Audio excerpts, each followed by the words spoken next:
Cuaderno 225 de Cristianisme y Justicia. El coronavirus, espejo de creencias, a cargo de Josep Maria. Josep Maria es jesuita, doctor en Economía por la Universidad de Barcelona, licenciado en Teología por la Facultad de Teología de Cataluña, profesor de Responsabilidad Social Corporativa y de Análisis Social en ESADE. Ha publicado diversos cuadernos en esta colección. Primer apartado, introducción. En el mes de marzo de 2020, cuando empezaba en Barcelona la crisis del coronavirus, un conocido mío oyó en la calle a una persona que decía: si Dios existe, ¿por qué permite el coronavirus? Touché. Es como si estuviera diciendo: esto del coronavirus no se explica con el Dios que nos predican los curas y la Iglesia. Esta seria interpelación a los que creen en Dios se repite cada vez que una persona o una comunidad experimenta un sufrimiento importante en el marco de las sociedades occidentales. En efecto, en estas sociedades, la mayoría de los ciudadanos ha asumido que todos los acontecimientos tienen explicaciones racionales. Creen que el mundo está desencantado, según expresión de Max Weber, y por tanto, que acontecimientos explicables por la razón científica no deben explicarse a partir de intervenciones de ángeles, demonios o divinidades. Pero la pregunta sobre el sentido último del mal permanece, y si no han descartado del todo la creencia en Dios, entonces se formulan preguntas sobre la coexistencia de Dios y el sufrimiento. Otro tipo de sociedades no occidentales, más encantadas, entre comillas, y menos racionales, no se lo plantean. Su reacción ante un desventurado acontecimiento consiste en emprender alguna acción ritual para que Dios, algún Dios o alguna fuerza divina, retire o corrija la desgracia que les aflige. Volviendo al marco de las sociedades occidentales, los filósofos y pensadores europeos de los siglos XVII y XVIII plantearon la respuesta a esta pregunta sobre Dios y el sufrimiento a partir del debate de la teodicea, etimológicamente justificación de Dios, iniciado con la obra de Leibniz, Teodicea, ensayo sobre la bondad de Dios, la libertad del hombre y el origen del mal, publicado en 1710. A la discusión se sumaron autores como Voltaire, Rousseau o Kant. El problema ya se había planteado en la filosofía griega y latina y se puede formular según los términos del trilema de Lactancio, 245-325 después de Cristo, que dice así: o bien Dios quiere suprimir el mal del mundo pero no puede, o puede pero no quiere eliminarlo, o ni puede ni quiere. Si quiere y no puede, es impotente. Si puede y no quiere, no nos ama. Si no quiere ni puede, no es el Dios bueno, y además es impotente. Si puede y quiere, y esto es lo único que le conviene como Dios, ¿de dónde procede entonces el mal real y por qué no lo elimina? Hasta aquí la cita de Lactancio. No obstante, aquí nos razonaremos desde la teodicea, porque creemos que esta línea de pensamiento utiliza sobre todo la razón teórica, cuando en la práctica los humanos contemporáneos de calle utilizamos también otros recursos a nuestro alcance, no siempre racionales ni coherentes entre ellos. Por ejemplo, nos encasillamos en la negación de la evidencia del sufrimiento. Intentamos suprimir sus síntomas sin preguntarnos por las razones o las causas. Procuramos mantener la cabeza fría, nos evadimos del problema, aunque sea por un rato. Consultamos el horóscopo o el tarot, o finalmente alternamos el blasmo con la imploración a Dios, a los médicos, a los políticos o a la madre naturaleza. Todas estas acciones responden a un conjunto ancho y heterogéneo de recursos que los humanos llevamos dentro y utilizamos, conjunto que se ha teorizado con el concepto de creencia.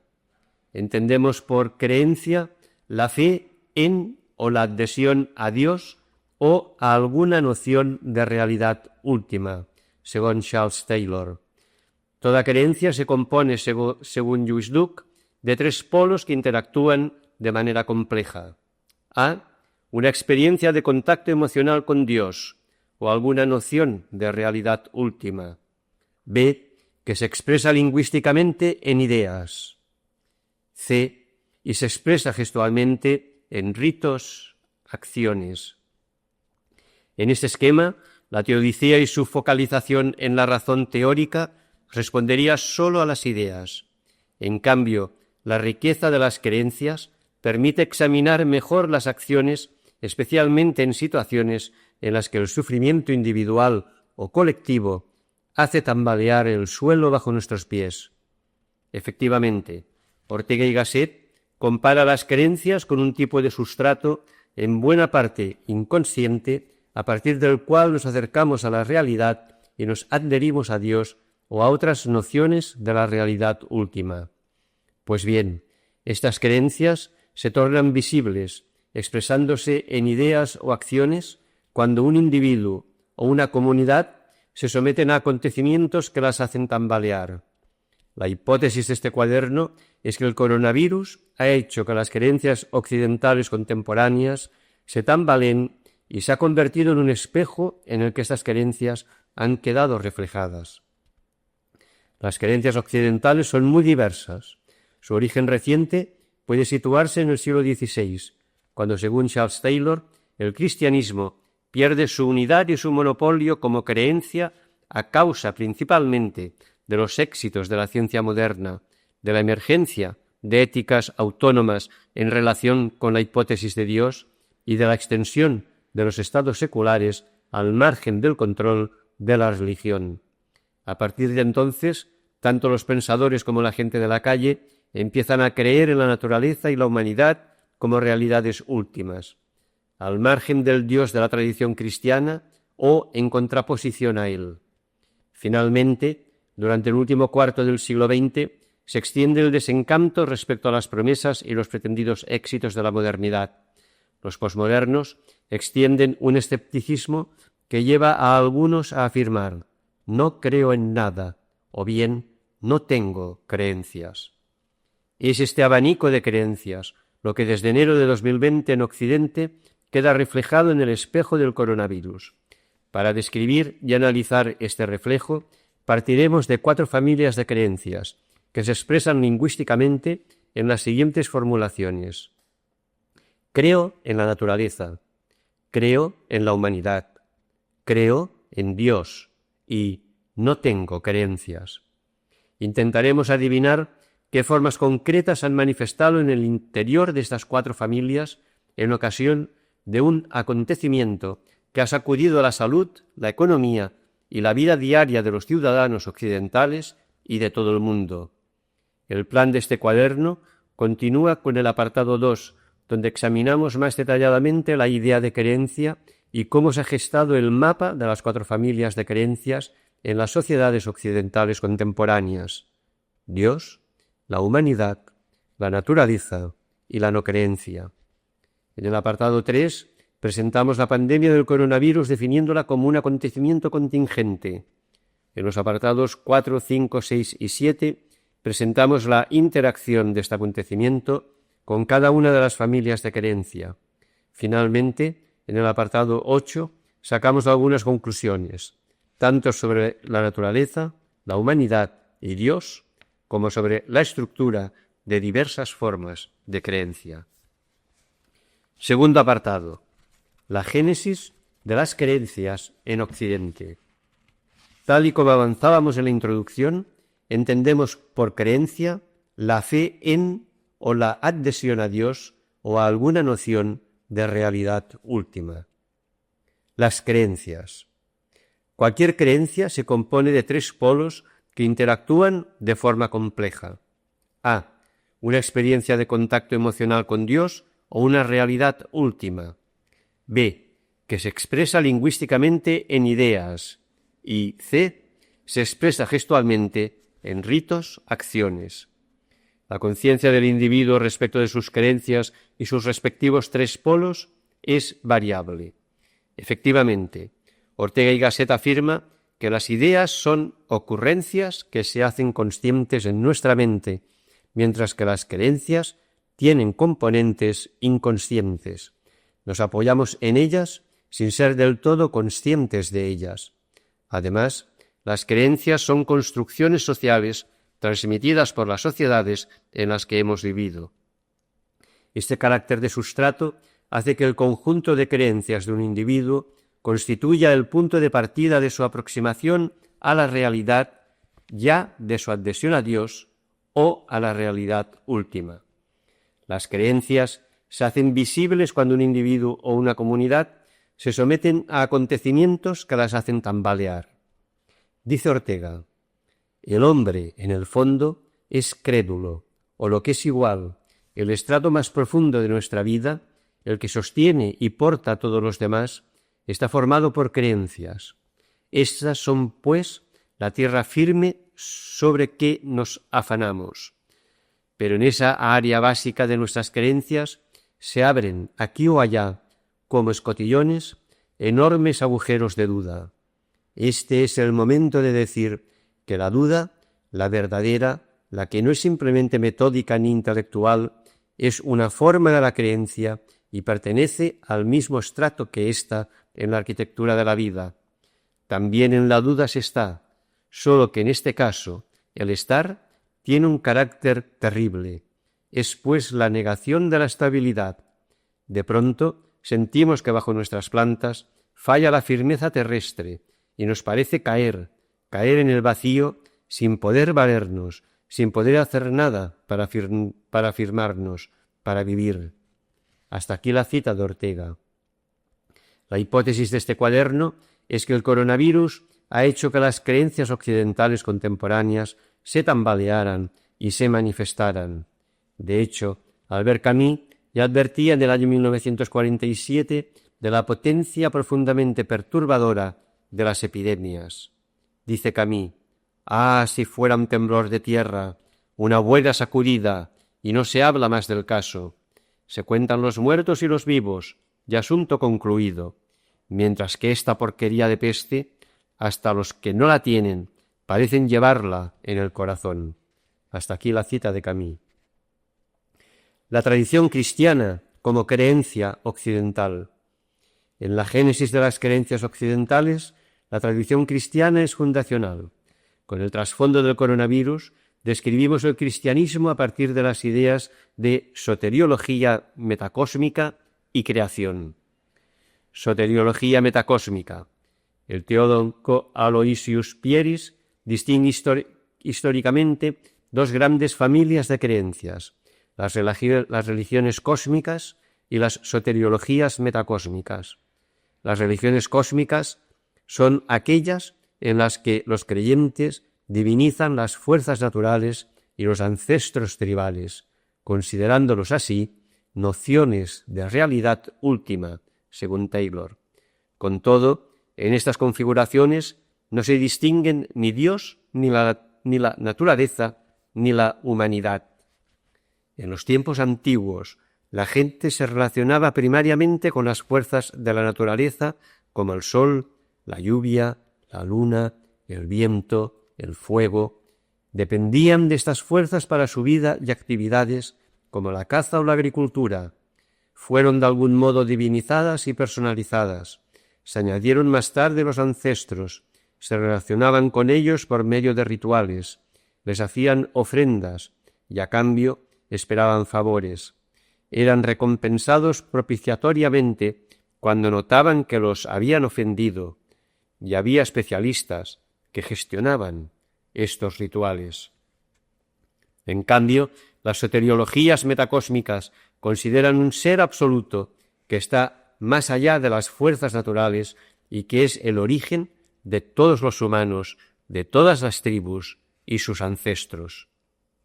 Los historiadores de la religión hablan de una era axial en torno al siglo V a.C., cuando por todo el planeta surgieron pensadores religiosos más allá de la esfera cósmica hacia un nivel metacósmico para alcanzar el ser absoluto. Los chinos hablan del Dao, el camino. Los indios evocan el Atman Brahman, el ser absoluto, y reflexionan sobre él en los Upanishads. Buda habla del estado del nirvana sobre el cual prefiere quedarse en silencio. Los profetas posexílicos como Isaías y Jeremías proyectan Yahvé como el único Dios supremo de todos los pueblos, ignorando todos los otros dioses. Hemos llegado a un nivel metacósmico. Esta segunda familia de creencias busca más la salvación del creyente, soteriología es palabra de salvación, que la explicación del mundo cosmos, es metacósmica. Además, aquí los creyentes intuyen que la experiencia de contacto emocional con la divinidad es inefable. Ningún lenguaje puede expresarla adecuadamente. Por ejemplo, en uno de los Upanishads, escritos de los siglos VII a V a.C., cuando la tradición hindú giraba hacia una soteriología metacósmica, hay una referencia a la divinidad como espíritu que refleja la inefabilidad y la trascendencia, el meta, el estar más allá. Dicen así: el espíritu es no eso, es no eso, es incomprensible, no puede ser entendido, es inmortal, no puede morir, no tiene vínculos de adhesión, es libre de todos los vínculos, está más allá del sufrimiento y del miedo. Un hombre que conoce esto no es llevado a la aflicción o a la felicidad según el mal o el bien que ha hecho. Va más allá de ambos. Aquello que está hecho o no está hecho no aflige. Quien conoce esto y ha hallado la paz es el Señor de sí mismo, soporta pacientemente y logra una concentración calmada. Percibe al Espíritu en él mismo y ve al Espíritu en todo. En el Brihadaranyaka Upanishad. El cristianismo puede considerarse una soteriología metacósmica, en tanto que la finalidad de la creencia no es tanto entender el cosmos como relacionarse con Dios. Decía un teólogo cristiano que la intención del Espíritu Santo, al inspirar la Biblia, es enseñarnos cómo se va al cielo y no cómo van los cielos. Igualmente, la tradición judeo-cristiana considera la experiencia de Dios como inefable. Si comprehendis non ets Deus, decía San Agustín. Esta relativa separación entre Dios, la naturaleza y la humanidad se concreta en la idea de creación y permite la emergencia de la ciencia moderna como forma de explicación del cosmos. La idea de creación en la tradición judía se interpreta como un acto por el cual Dios autolimita su poder y permite la emergencia de un ámbito, la creación como naturaleza y humanidad, en la que los humanos son imagen y semejanza de Dios y tienen a su disposición al resto de la creación. La tradición cristiana pone en valor la condición humana por el hecho de que Dios se ha hecho ser humano en Jesucristo, Dios Hijo, y a la vez integra el cosmos en la relación creadora y salvadora de Dios por Jesucristo. Todo fue hecho por medio de ella, la palabra, y Dios ha creado en él todas las cosas. Pero esta consistencia, sentido y plenitud de la realidad creada no permanece cerrada en un panteísmo, sino que se comprende en, por y para Cristo. Este en, por y para Cristo, que procede del Padre y se encamina hacia Él, significa que la creación no vive ya en plenitud, sino que camina hacia esta plenitud. Una plenitud que es la recapitulación de toda la creación en Cristo y hacia la cual la humanidad y el cosmos son empujados por el Espíritu Santo. El mal y el sufrimiento, como los causados por el coronavirus, evidencian justamente que la creación aún está en camino. La creación se justifica a ella misma y justifica a su Creador en la nueva creación. El eschatón será la teodicea, la justificación de Dios, y la cosmodicea, la justificación del mundo y de la historia, con la redención insuperable de sus negatividades. Las creencias occidentales contemporáneas. Las 4 familias de creencias occidentales contemporáneas se originan en los siglos XVI y XVII con el racionalismo moderno y la Ilustración.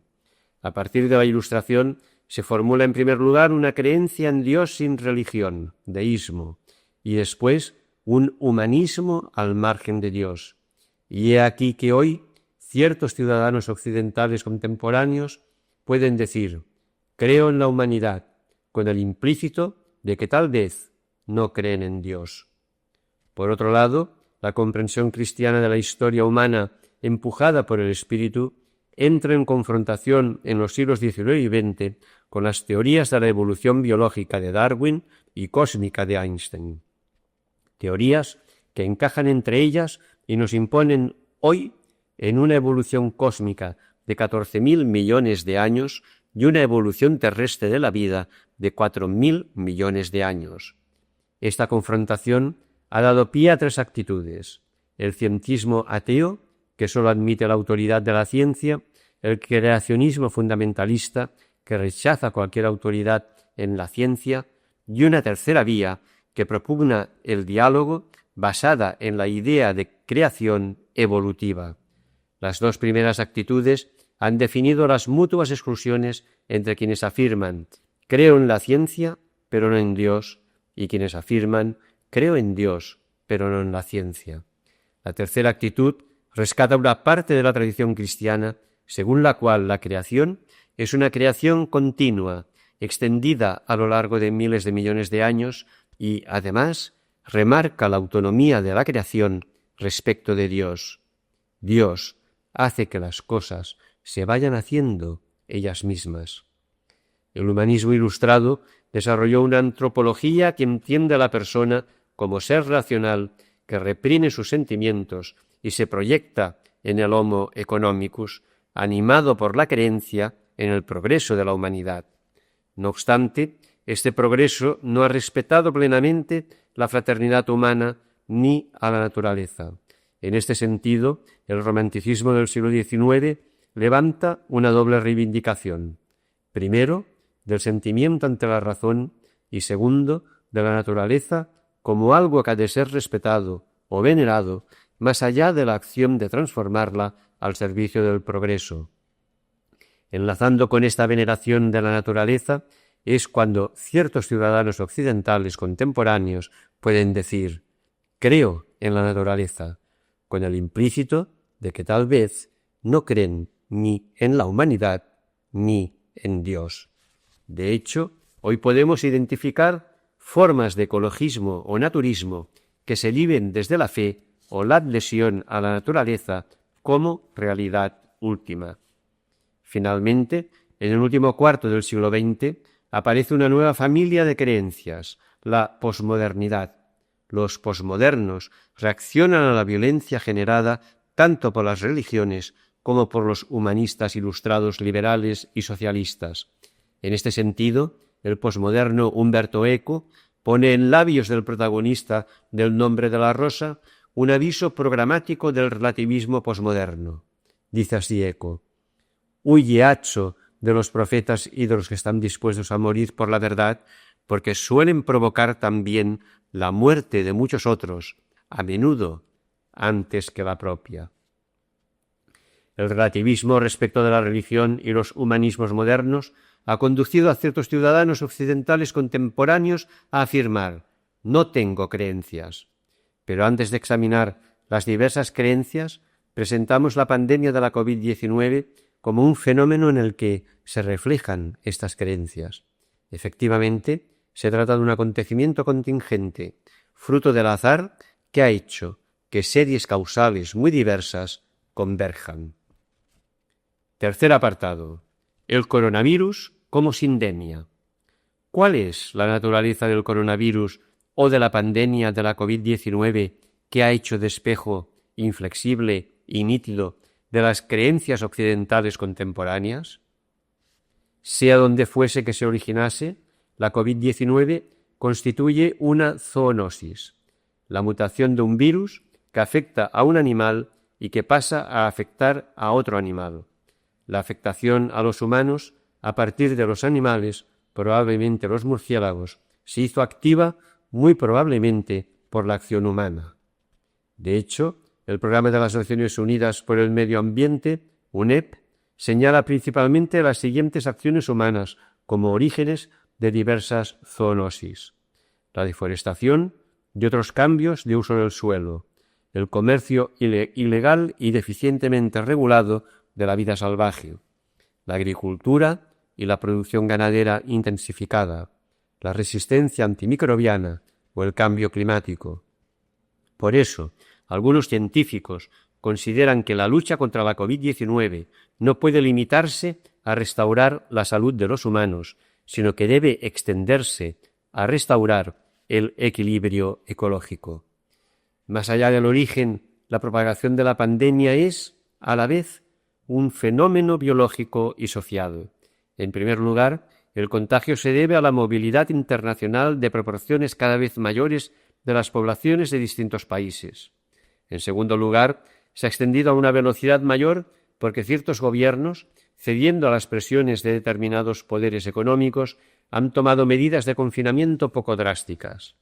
En tercer lugar, los hábitos de relación social en ciertas áreas han hecho que se expandan más. Y, finalmente, los sistemas públicos y privados de salud en una zona o en otra han resultado en más o menos muertos. En cualquier caso, la proporción más alta ha correspondido a los grupos sociales más vulnerables, por ejemplo, los afroamericanos en los Estados Unidos. Se trata, por tanto, de una sindemia, en el sentido de que en ella convergen diversas causas, naturales y sociales. En ese sentido, puede explicarse filosóficamente a partir de las ideas de azar o de acontecimiento contingente. En cuanto al primer término, afirma Ferrater Mora: la distinción entre azar y suerte corresponde, grosso modo, a la distinción entre lo que sucede accidentalmente en los fenómenos naturales y lo que sucede accidentalmente en los asuntos humanos. Que sea accidental excluye que sea necesario, pero no implica que sea absurdo o inexplicable. Común al azar y a la suerte es el hecho de designar acontecimientos excepcionales que tienen lugar cuando se entrecruzan series causales independientes. Cuando una ardilla se come una mazorca, se han cruzado dos series causales: la serie vida y movimiento de la ardilla y la serie crecimiento de la mazorca, produciéndose el acontecimiento excepcional e inesperado, pero no inexplicable, llamado azar. Hasta aquí la cita de Ferrater Mora. Por lo que respecta al término acontecimiento contingente, el teólogo Walter Casper afirma lo siguiente sobre el coronavirus: incluso cuando al principio pudieron haberse cometido errores humanos, la pandemia por la COVID-19 no es una crisis producida por el hombre, sino una catástrofe natural de dimensiones mundiales. Ha sido lo que filosóficamente se llama acontecimiento contingente, esto es, un acontecimiento no necesario en virtud de una ley natural pero posible. Ha sucedido algo que no es necesario, pero evidentemente sí posible, algo que nos sucede, que nos pasa y nos afecta, contingere. Hasta aquí la cita de Casper. El sol sale cada día y no nos sorprende, es un acontecimiento necesario, pero no cada mañana se declara una pandemia como la COVID-19. Aquí ya ha entrado en juego el azar, que implica un cruce de series causales independientes que acaban tocándonos. Es un acontecimiento contingente, contingere, tocar. Esta complejidad de series causales convergiendo, unida a la fuerza con la que nos ha tocado, nos lleva a formular ideas y a emprender actuaciones basadas en nuestras varias creencias. El coronavirus se convierte así en espejo de nuestras creencias.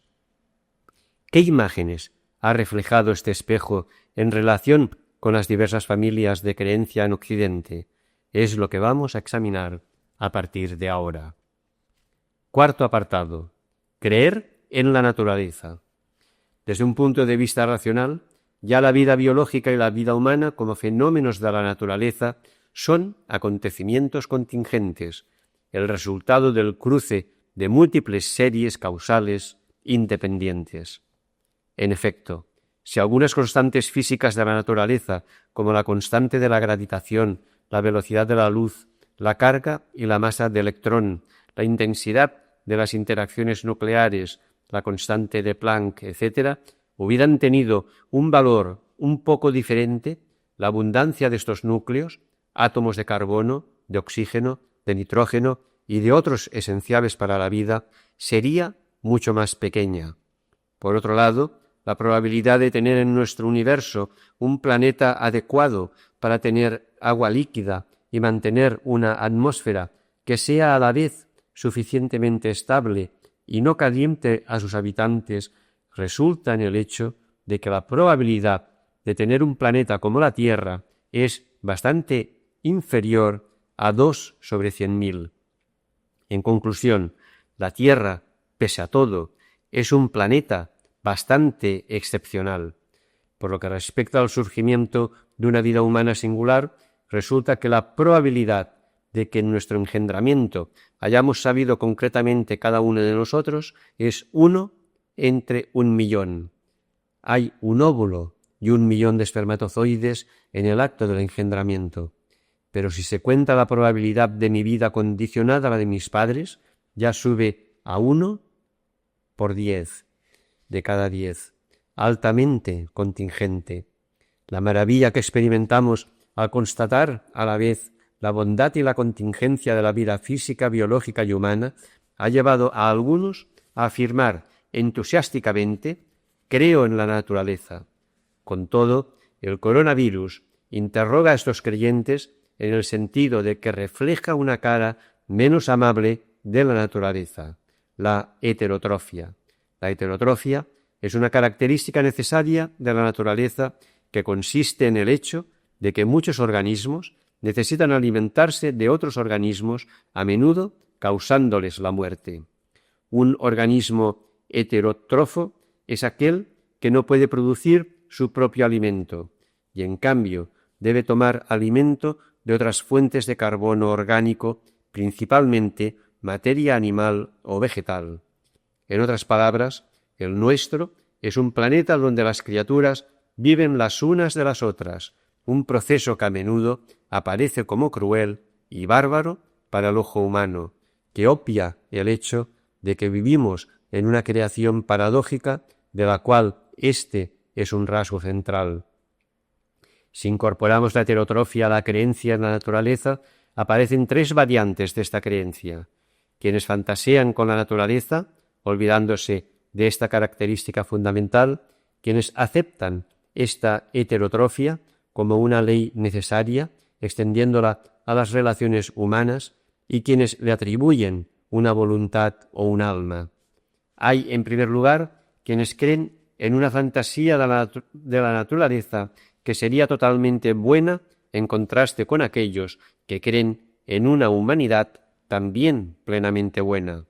En este caso, la heterotrofia desautoriza todas las fantasías rusonianas que querrían hacer creer que la naturaleza es pacífica y que la violencia la ha introducido la humanidad.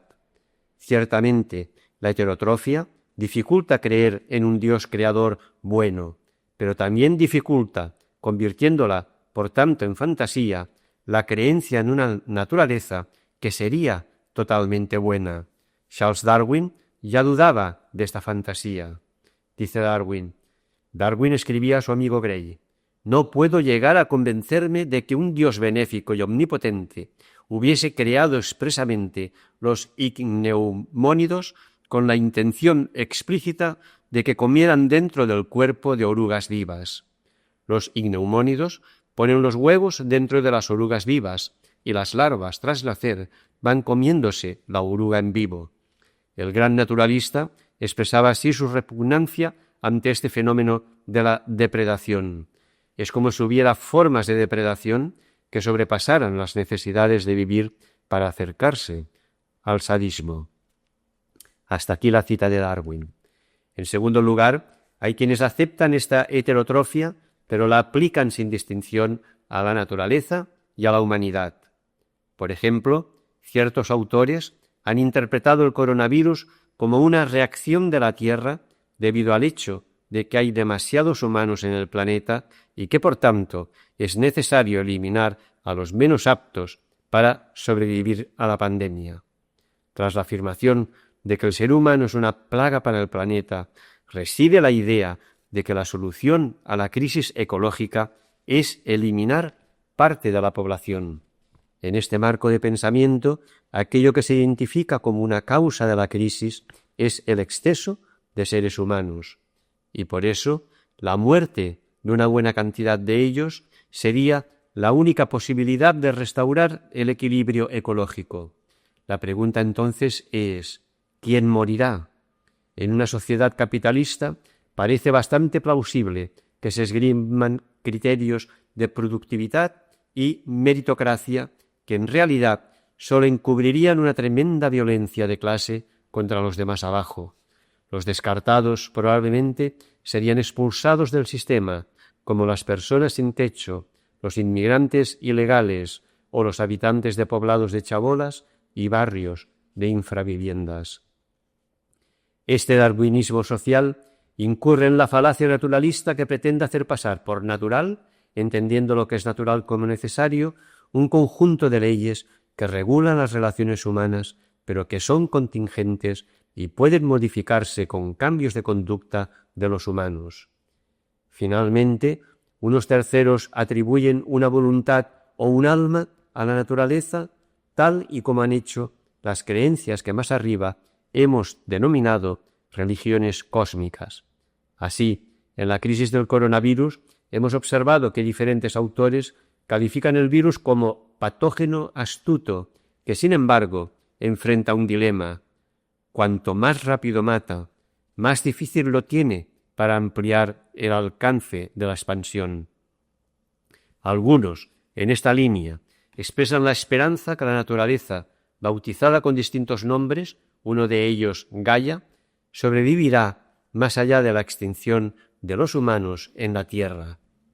Gaia es una perra cabezona, un sistema que ha funcionado más de 3.000 millones de años sin gente. La superficie de este planeta y su atmósfera continuarán evolucionando hasta mucho después de que la gente y los prejuicios hayan terminado, según la microbióloga Lynn Margulis. No estamos destruyendo la naturaleza, solo co-creando una nueva en la que no habrá lugar para nosotros. Esta pandemia no es un ejemplo de una nueva y siniestra naturaleza. No deberíamos preocuparnos demasiado por la supervivencia de la naturaleza. Sobrevivirá, solo que cambiada más allá de nuestro reconocimiento, según Slavoj Žižek. Nuestra tierra sobrevivirá. Lo ha hecho a lo largo de diversas crisis importantes en los pasados 3-4 mil millones de años. La creación tendrá un futuro evolutivo con o sin nosotros. Quinto apartado. Creer en la humanidad. Presentamos aquí cómo la pandemia ha hecho de espejo de las creencias de quienes hoy en Occidente afirman creer en la humanidad. Creer prácticamente en las personas. Durante la crisis de la COVID-19 ha habido muchas personas que han sido creyentes prácticos en la humanidad, en tanto que han emprendido acciones o rituales a favor de las personas, especialmente de las víctimas de la pandemia. Tal vez, sin formular en idea sus creencias, han actuado jugándose la vida y la salud, en primer lugar, para atender a los enfermos en los hospitales, en sus necesidades físicas, mentales o espirituales. Eran personal médico, de limpieza, sacerdotes que han acompañado a los moribundos o personal de administración que ha conectado a estos moribundos con sus familiares.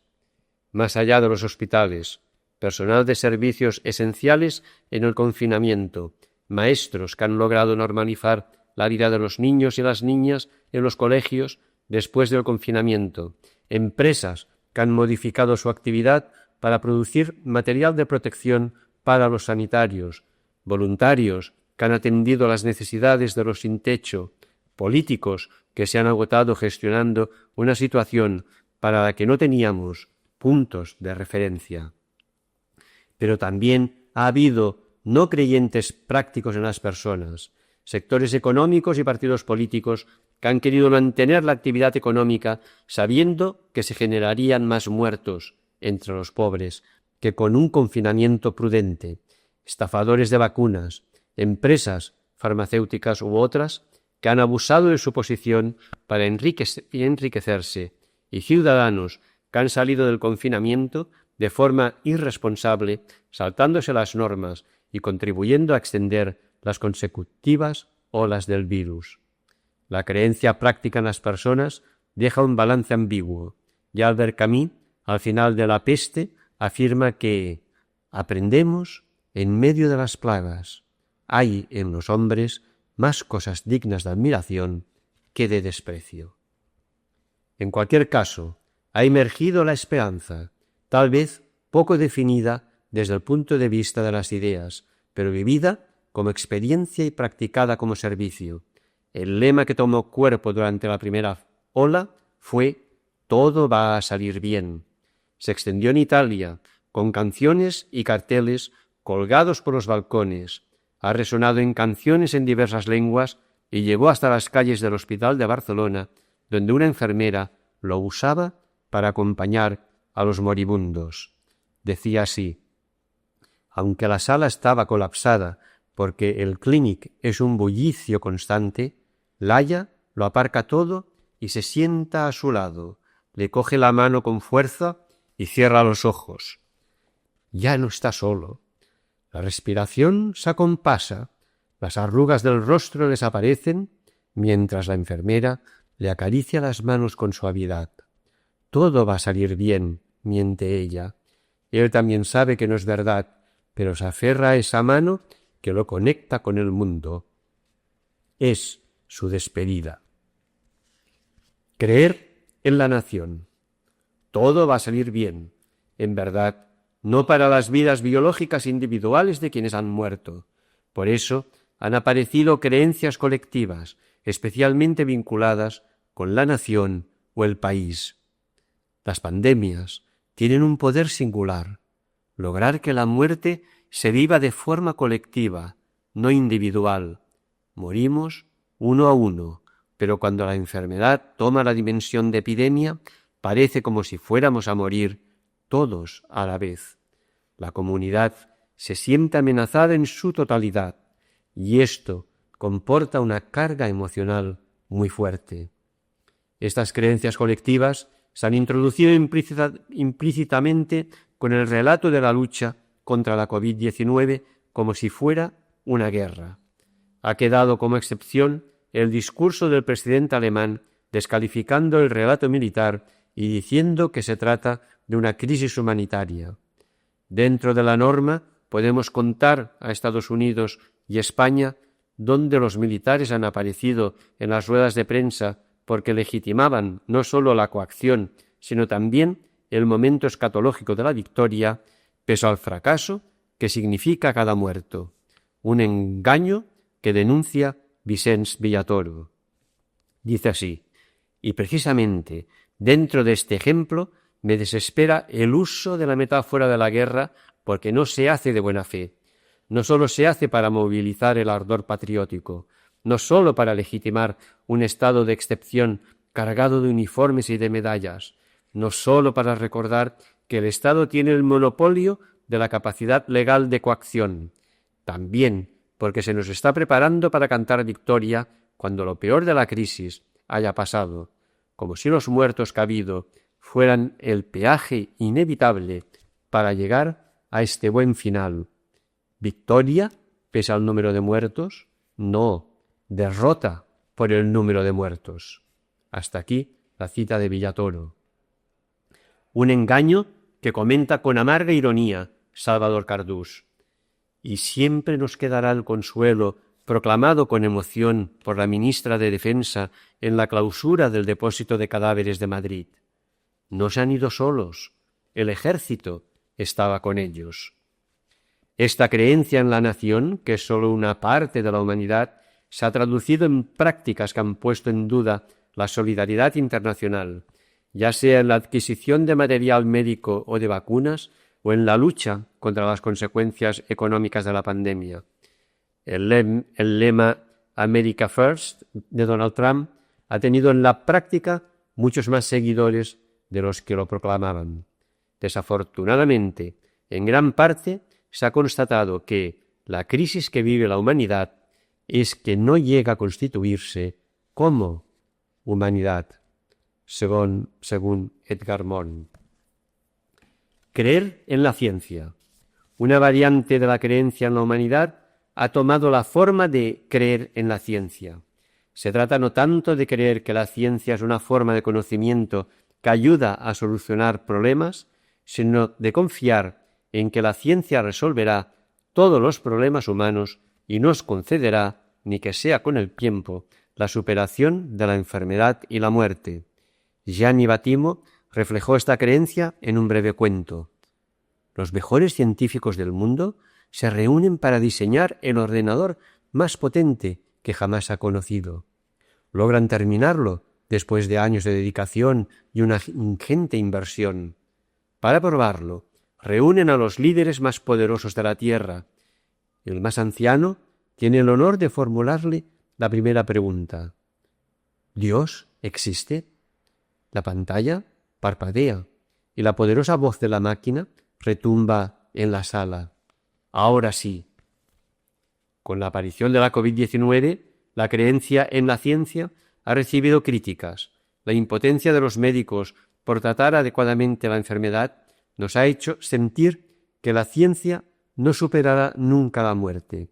Asimismo, la confianza ciega en la ciencia ha justificado un deterioro ecológico que ha facilitado la emergencia de esta pandemia como zoonosis.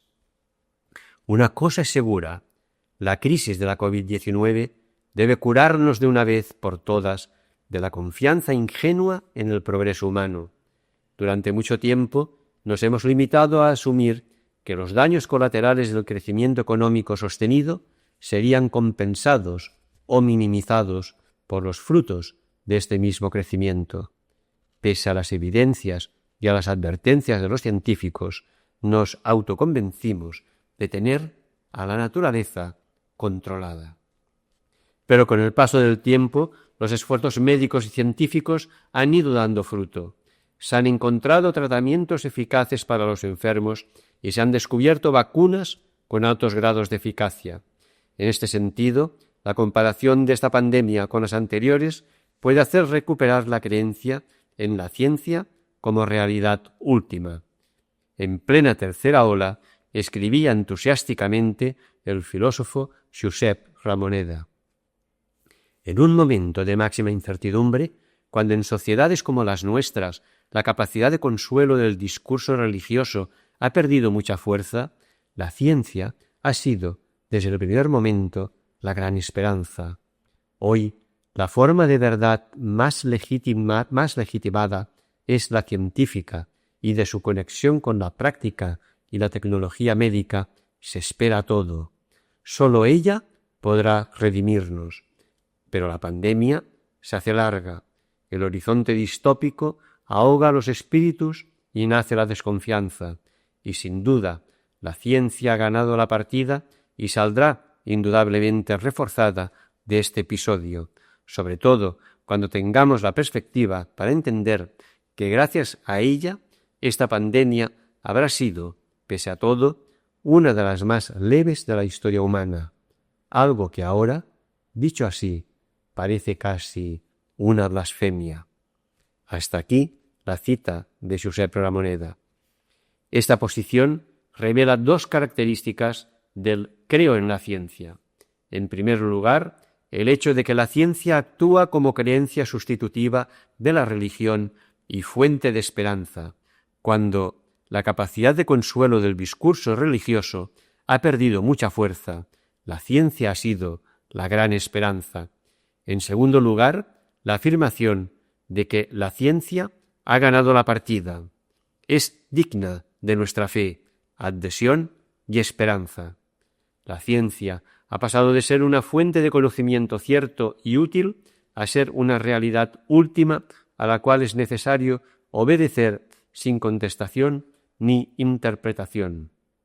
Y ciertamente, hablar de ganar la partida significa olvidar que las víctimas mortales quedarán excluidas de la perspectiva para entender esta victoria. Notemos, por tanto, que creer en la ciencia incluye marginar de su influencia benefactora una parte importante de la humanidad. Y en ese sentido, el Ramoneda creyente, el creyente en la ciencia, reconoce que hablar de victoria tiene algo de blasfemia. Sexto apartado. Creer en Dios. El coronavirus ha hecho emerger diversas variantes del creo en Dios en el occidente marcado por la tradición judeo-cristiana. En primer lugar, ciertos cristianos han explicado el coronavirus como un castigo divino. Dios se venga de quienes transgreden las normas de la moral tradicional. Los argumentos han cubierto diversos campos de la moral y de la agenda pública. También teorizan sobre el origen de la COVID-19 con una amalgama que incluye desde una venganza divina hasta la acción del diablo, pasando por las consecuencias catastróficas del postcristianismo de una Europa dominada por el islamismo y la homosexualidad, o una conspiración china contra el capitalismo. Estos creyentes responderían a la afirmación: creo en un Dios protector exclusivo de sus fieles y punitivo de los infieles. En segundo lugar, estas explicaciones han reforzado en algunos la creencia de que la conducta religiosa resultaba inmunizadora ante la pandemia. Esto ha llevado a judíos y cristianos fundamentalistas a ignorar las medidas de salud pública anticontagio, y así se han mantenido celebraciones religiosas sin límites de aforo y sin precauciones, con las consecuencias de contagios y muertes. Estos creyentes responderían a: creo en un Dios que me permite ignorar la ciencia. En tercer lugar, las creencias fundamentalistas han entrado en una secreta alianza con los intereses económicos de quienes presionaban contra el confinamiento, reforzando conductas contrarias a las recomendaciones médicas. Se ha abierto la veda para miles de pastores charlatanes que se han lanzado a grabar vídeos para unos feligreses mayoritariamente pobres y sin formación, donde juran que la única forma de protegerse y curarse de esta plaga es tener fe y creer en Dios. En esta variante de la creencia en Dios, los poderes del capitalismo utilizan la religión como opio del pueblo para justificar políticas públicas favorables a los más ricos. La creencia aquí sería una invitación de los ricos hacia los pobres. Creed en Dios como farmacéutico impostor, pues así nosotros podremos seguir ganando dinero aunque muráis.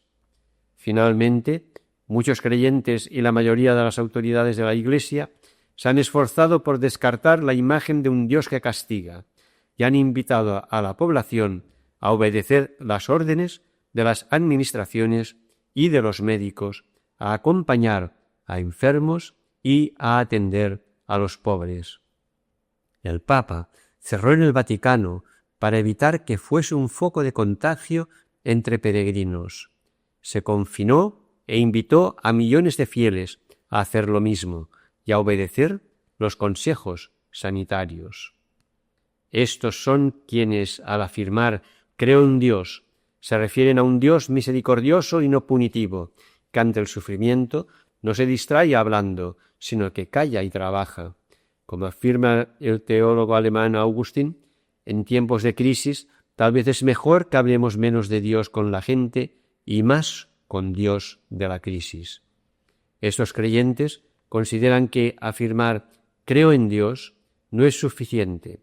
Es necesario preguntarse, teórica y prácticamente, recordemos, creencias igual a ideas más experiencia más prácticas, en qué Dios creemos, en qué Dios creemos. Si no lo sabemos, lo reducimos a un ídolo. De hecho, si algo hemos aprendido en estos últimos tiempos, incluso de la crisis del coronavirus, es que más importante que el problema del ateísmo es el problema de la idolatría. No basta creer en Dios o afirmar genéricamente que Dios existe. Alguna cosa hay. No hay reloj sin relojero. Es importante también hacerse consciente de en qué Dios creemos, porque tal vez, diciendo uno que cree en Dios, lo que hace es adorar a un ídolo. Obra de nuestras manos, con ojos que no ven, oídos que no escuchan y corazón que no siente. Y que además exige de nosotros víctimas y sacrificios, a veces mortales. Preguntarse en qué Dios creemos ayuda a desenmascarar a los ídolos y a ir descubriendo un Dios por encima de Dios, según el maestro Eckhart, o un Dios por encima del Dios del teísmo, según Tillich. Es una creencia más similar a lo que hemos descrito en el apartado 2 como soteriologías metacósmicas, que son compatibles con explicaciones racionales y científicas de la naturaleza y generan coaliciones entre fe y ciencia para la promoción integral de todo ser humano. La COVID-19 nos vuelve a poner sobre la mesa una disputa interesada entre los avances científicos y la religión, entre razón y fe. Nadie discute que los esfuerzos deben centrarse en la ciencia y en la tecnología para vencer la tiranía de la COVID-19. A estos esfuerzos habría que sumarles la religión, que constituye la mejor forma de evitar la abolición de lo que es humano, que tan peligrosamente está penetrando en la sociedad. Séptimo apartado. No tener creencias. Si partimos de nuestra definición de creencia, resulta que afirmar no tengo creencias no tiene sentido. En efecto, cualquier persona tiene experiencias afectivas profundas que se expresan lingüísticamente en ideas y gestualmente en ritos o acciones.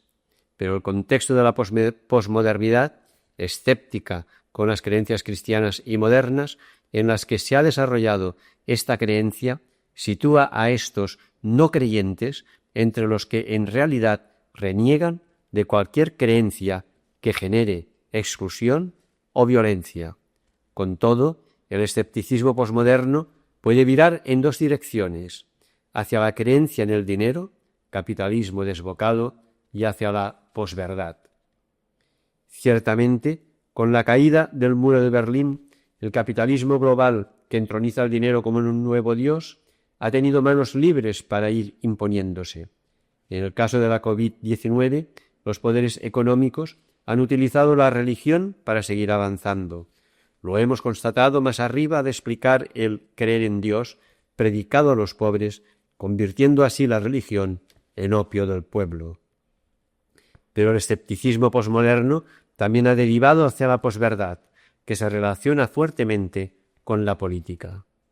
La posverdad no es exactamente una mentira, sino una dimensión en la que los hechos probados pesan menos en la creación de la opinión pública que las emociones, las creencias y los prejuicios.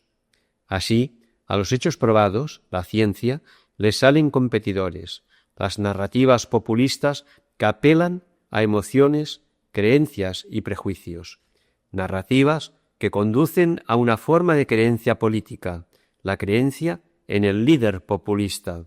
El populista, que se vale de la posverdad, tiene una estrategia que consiste en simplificar la complejidad de los problemas que sufre una sociedad, concentrar su solución en una acción simple y erigirse en el Salvador en tanto que es capaz de realizar esa acción de manera eficaz.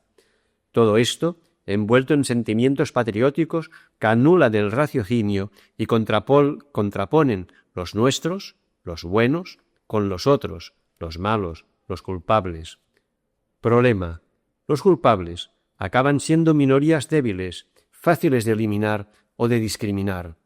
Así, Duterte en las Filipinas se concentró en eliminar a los pequeños traficantes de drogas y Donald Trump en los Estados Unidos en denigrar a los inmigrantes latinoamericanos o a los afroamericanos. Esta estrategia permite al mismo tiempo mantener los privilegios de las clases dominantes que quedan fuera del punto de mira de la opinión pública, pero que son en gran parte generadores de pobreza y desigualdad. Ahora bien, enfrentados en el coronavirus, ciertos líderes han quedado desarmados. En efecto, la pandemia es un problema cuya complejidad escapa a la mente y al control del líder populista.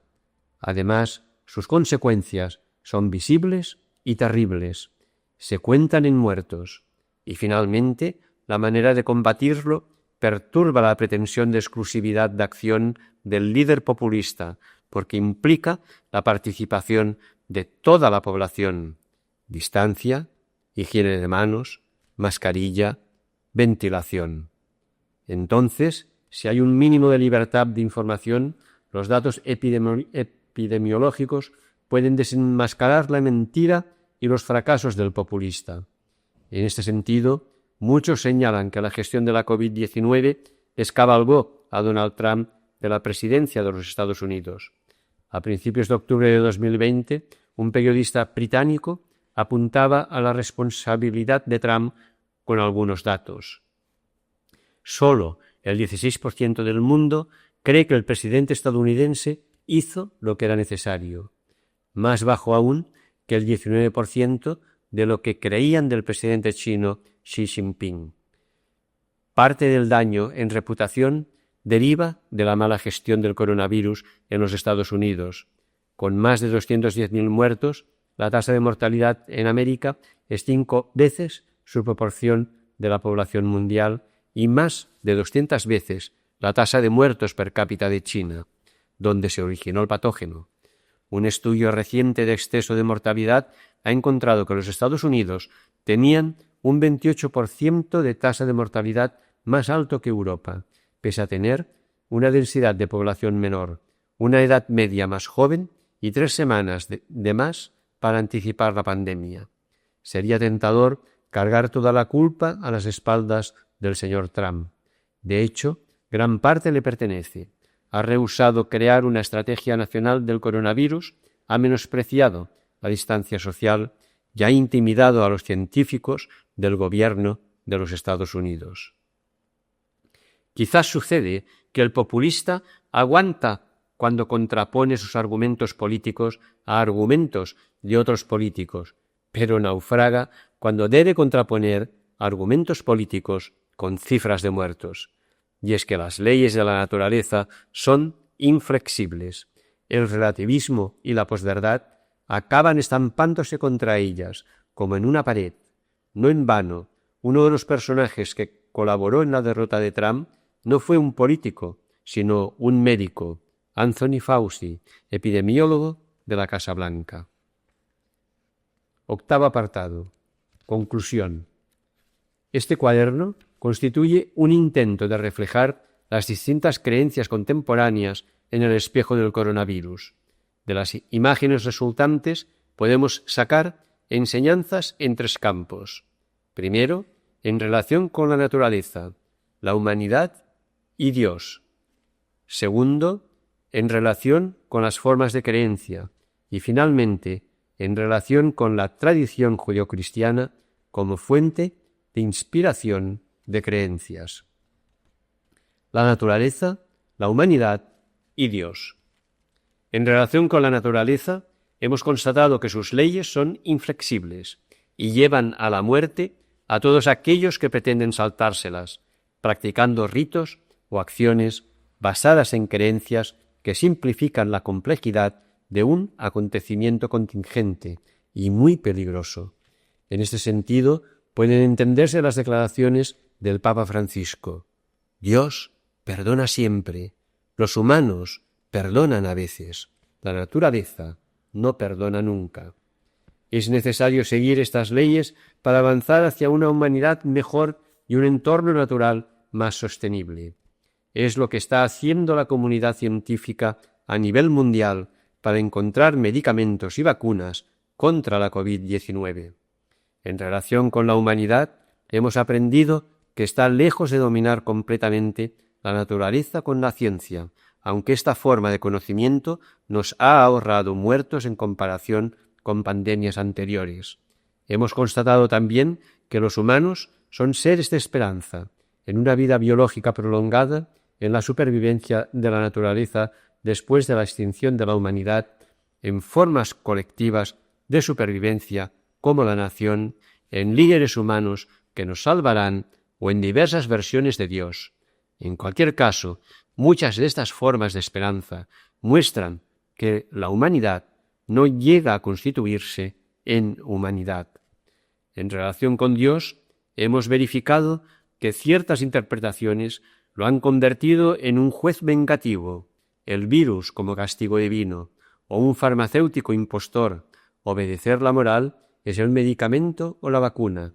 Hemos visto también manipulada la religión por los intereses económicos de las clases dominantes que no han dudado en denigrar el confinamiento en nombre de la, entre comillas, libertad. Y finalmente, una parte significativa del cristianismo ha sabido callar de Dios, ser silenciosamente solidario y compasivo con las víctimas y respetar la ciencia médica con las medidas que proponía.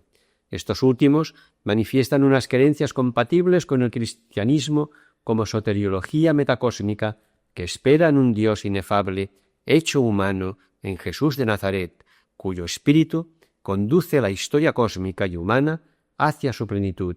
Un Dios que nos ha hecho capaces de poner la ciencia al servicio de esta plenitud.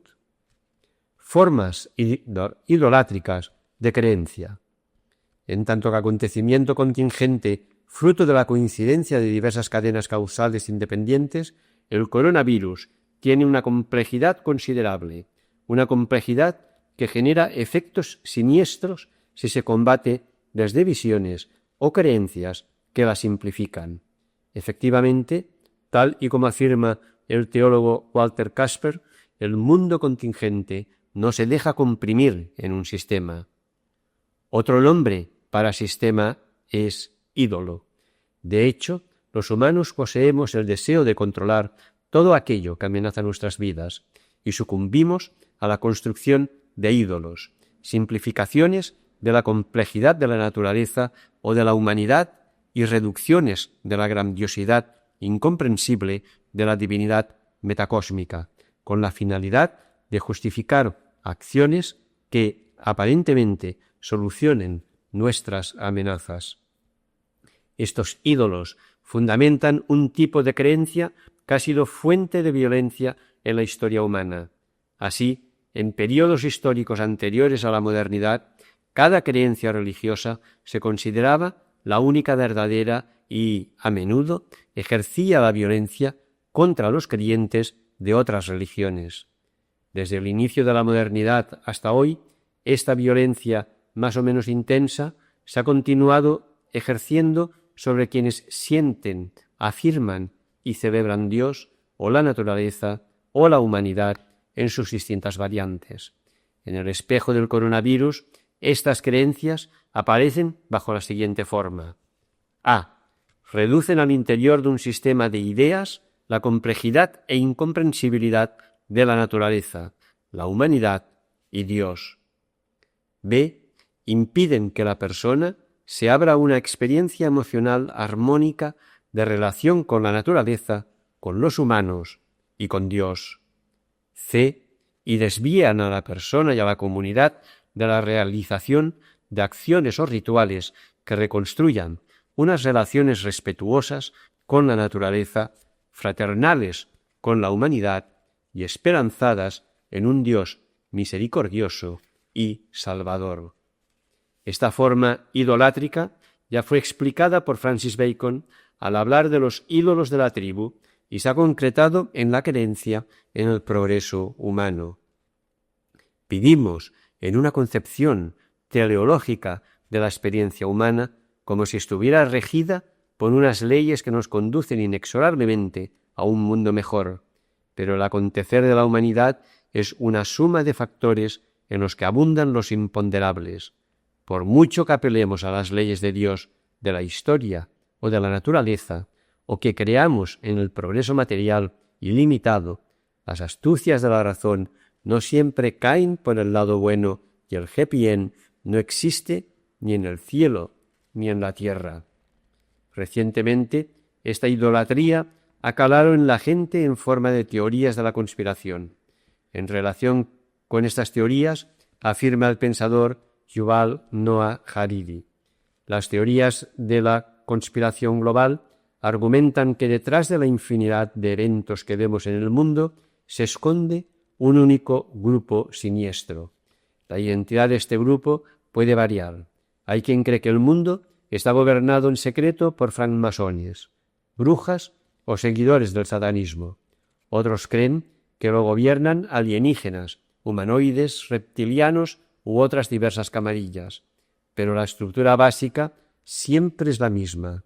El grupo controla casi todo lo que pasa al tiempo que oculta este control.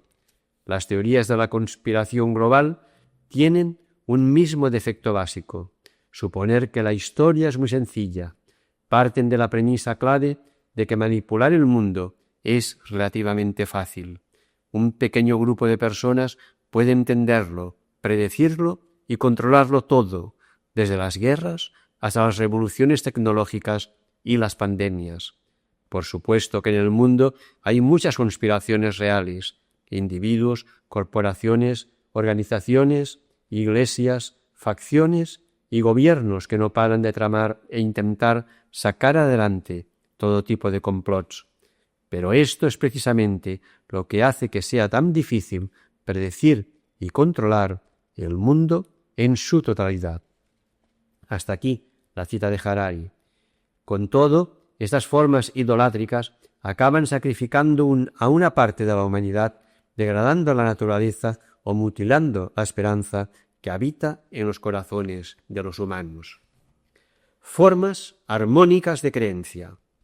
La pandemia del coronavirus ha revelado formas de creencia en las que la armonía se ha empezado a manifestar, especialmente cuando en el centro de atención no se han colocado ideas ni ídolos, sino a las personas concretas y a sus relaciones con las otras personas, la naturaleza y la divinidad.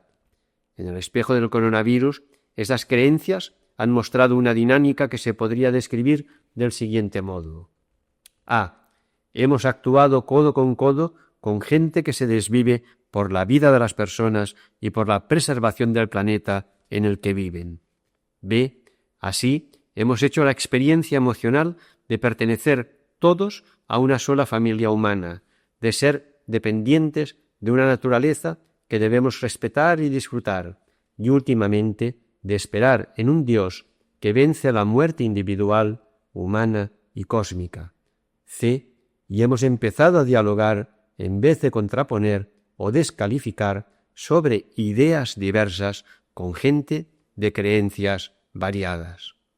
En cualquier caso, se trata de formas armónicas de creencia que son a la vez incompletas y precarias. Incompletas. ¿Cómo puede experimentar armonía completa el hijo que ha perdido a su padre o a su madre por la COVID-19? ¿Cómo podemos experimentar armonía completa al contrastar nuestra indiscutible condición mortal o al verificar que la humanidad no acaba de construirse como humanidad porque en las respuestas a la COVID-19 los gobiernos han privilegiado a los ciudadanos del propio país y muy a menudo han cedido a las presiones de los más poderosos de sus ciudadanos? Precarias. Muchos de los que repetían «todo va a salir bien» y aplaudían al personal sanitario todos los días, por la tarde, desde sus balcones, han olvidado su responsabilidad en la transmisión del virus y han contribuido a la expansión de las subsiguientes olas. Si los europeos no aprendimos después de Auschwitz, ¿vamos a aprender después del coronavirus? ¿O volveremos a la nueva normalidad sin cambiar las actitudes de antes respecto al medio ambiente, que han acelerado la zoonosis, y respecto a la justicia social, que ha provocado muertos, sobre todo entre los más pobres? ¿Vamos a seguir confiando ciegamente en la ciencia y el progreso, sin hacernos personalmente responsables con nuestras creencias, experiencias, ideas, acciones, de trabajar día a día por la armonía? Vamos a seguir cediendo al poder de los intereses económicos que no dudan en sacrificar o en descartar a los pobres. ¿Vamos a seguir dejándonos engañar por los líderes populistas? ¿O acaso hay valores que hemos practicado y que se han consolidado individual y colectivamente? Pienso en la solidaridad, la humildad, la apuesta por acompañar a quienes sufren, la valoración de la alta contribución social, de trabajos poco cualificados, pero esenciales en tiempos de pandemia. La inspiración judeocristiana. Para que estos valores que hemos practicado se consoliden y hagan crecer formas armónicas de creencia, la tradición judeocristiana ofrece inspiración. En este sentido, me maravilla la fuerza de la profecía de Isaías claramente alineada con las soteriologías metacósmicas. Dice Isaías: una vara saldrá del tronco de Yesé, un vástago retoñará de sus raíces. Sobre él reposará el Espíritu del Señor, el Espíritu de sabiduría y inteligencia, el Espíritu de consejo y de poder, el Espíritu de conocimiento y de temor del Señor. Su deleite será temer al Señor. No juzgará según las apariencias, ni dictará sentencia según los rumores. Defenderá los derechos de los pobres y dictará sentencias justas en favor de la gente humilde del país. La justicia y la fidelidad serán el cinto que ceñirá su cintura. El lobo convivirá con el cordero, el leopardo se acostará junto al cabrito, el becerro, el león y el animal engordado andarán juntos, y un chiquillo los pastoreará. La vaca y la osa pacerán, sus crías se echarán juntas, y el león comerá paja como buey. El niño de pecho jugará sobre la cueva del aspi, y el recién destetado extenderá su mano sobre la cueva de la víbora. Nadie hará mal ni daño alguno en ninguna parte de mi santo monte, porque la tierra estará saturada del conocimiento del Señor, así como las aguas cubren el mar. Cuando llegue ese día, sucederá que los pueblos irán en busca de la raíz de Yesé, la cual se plantará como estandarte de las naciones y su habitación será gloriosa. Según Isaías 11:1-10. Notamos que Isaías describe una armonía entre todos los humanos. Estandarte de las naciones, defenderá los derechos de los pobres, una armonía natural más allá de la heterotrofia. El lobo convivirá con el cordero, el leopardo se acostará junto al cabrito, el recién destetado extenderá su mano sobre la cueva de la víbora, y una relación confiada de toda la creación con Dios. La tierra estará saturada del conocimiento del Señor. El cristianismo conecta el Espíritu del Señor de Isaías con el Espíritu de Jesús de Nazaret, que trabaja en la historia humana y cósmica con la esperanza de una armonía cada vez mayor. Leemos en Romanos 8:22-24, y es que la creación entera está gimiendo a una con dolores de parto hasta el día de hoy, y no solo ella, sino también nosotros, que tenemos las primicias del Espíritu, gemimos dentro de nosotros mismos mientras esperamos la adopción, la redención de nuestro cuerpo, porque con esa esperanza fuimos salvados. En cualquier caso, las formas armónicas de creencia en términos de experiencia y acción son compatibles con diversas ideas. Unos comprenden la experiencia y la acción como fruto del Espíritu de Dios, otros como manifestación de las energías profundas de la naturaleza, otros como el estallido de la alegría de sentirnos plenamente humanos, otros basándose en las concepciones de sus tradiciones religiosas no judeocristianas. Vengan de donde vengan, estas formas no crecerán con las contraposiciones que las convierten en idolátricas, sino con el diálogo entre ellas en torno de cualquier situación que amenace la vida de las personas o del planeta. Porque en cualquier situación, también en la pandemia del coronavirus, este diálogo de creencias experiencia, acción e ideas, tiene la virtud de hacer avanzar la historia cósmica y humana hacia la plenitud. Hasta aquí el cuaderno 225 de Cristianisme y Justicia.